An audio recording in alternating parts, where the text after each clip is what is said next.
Alors, vous avez aussi mentionné que Dieu aime ce qui est couvert de Christ. Dieu n'aime que Christ. Donc, ce qui est couvert par Christ, ce n'est qu'à travers Christ que nous sommes agréables à Dieu.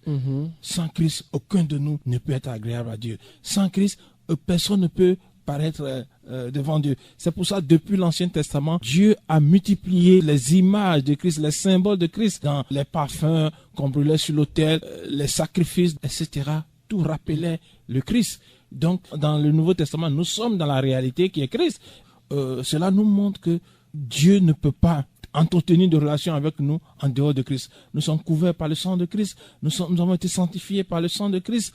Dieu nous pardonne à cause de Christ, etc., etc. Christ, véritablement, nous couvre.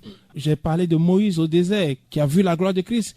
J'ai parlé d'Abraham. Jésus même l'a dit, Abraham a voulu voir, mon jour l'a vu, il s'est réjoui. J'ai parlé d'Abel, des gens qui ont vécu dans une image de Christ, pas dans la réalité, mais qui ont été approuvés de Dieu.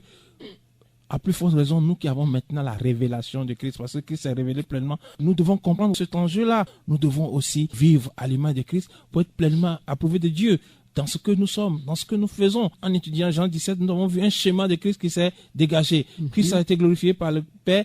Christ a utilisé cette gloire-là pour glorifier le Père, et Christ a voulu que cette gloire-là soit pour l'éternité. Il y a un schéma spirituel qui se dégage. C'est que Christ a donné sa gloire à l'Église. L'Église va utiliser la gloire pour glorifier Christ, et l'Église, tout en glorifiant Christ, va aussi espérer participer à la gloire dans l'éternité. C'est un schéma de Christ. Et ce schéma, il n'est pas fait parce que ce n'est pas un schéma d'homme. Et celui qui marche dans ce schéma-là, il marche dans la perfection, et il se perfectionne au fur et à mesure dans cette perfection, parce qu'il a un schéma qui vient de Dieu. Il ne vient pas d'homme. C'est pas moi qui l'ai créé. Je l'ai vu en Christ. Donc, voilà. À vous entendre, oui, quelqu'un qui n'a pas Christ est ennemi de Dieu. Absolument. Jésus a dit, si vous ne croyez pas ce que je suis, vous mourrez dans vos péchés. Oui. Et celui qui met dans ses péchés, il est ennemi de Dieu. Parce que la Bible dit que c'est le péché qui met une séparation entre nous et Dieu. Si votre péché demeure, vous êtes séparés de Dieu. Les chrétiens et les non-chrétiens comprennent cela. Dieu n'aime que Christ. Et ça, c'est une des plus grandes révélations de la Bible. Dieu n'aime que Christ. Et alors, Dieu n'aime que ceux qui sont couverts par Christ, ceux qui ont l'image de Christ en eux, ceux qui ont la vie de Christ en eux. C'est alors que Dieu les aime. Dieu ne nous aime qu'à travers Christ. Sans Christ, aucun de nous ne peut paraître devant Dieu. Mais pourquoi est-ce que c'est Christ seul que Dieu aime? Ah là, peut-être qu'il faut aller lui poser la question. Parce que je dis cela parce que c'est un mystère quand même pour moi.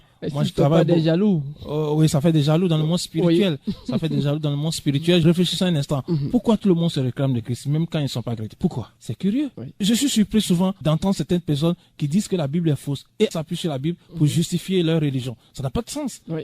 Ou bien c'est faux, ou bien c'est vrai. C'est vrai, oui. Ok. Donc, cela nous montre cette gloire que Christ a. C'est quelqu'un qui a une gloire exceptionnelle. C'est quelqu'un qui a une vie exceptionnelle. Lui-même, il a dit, qui de vous me convaincra de péché? C'est quelqu'un, vous ne pouvez pas trouver de péché en lui.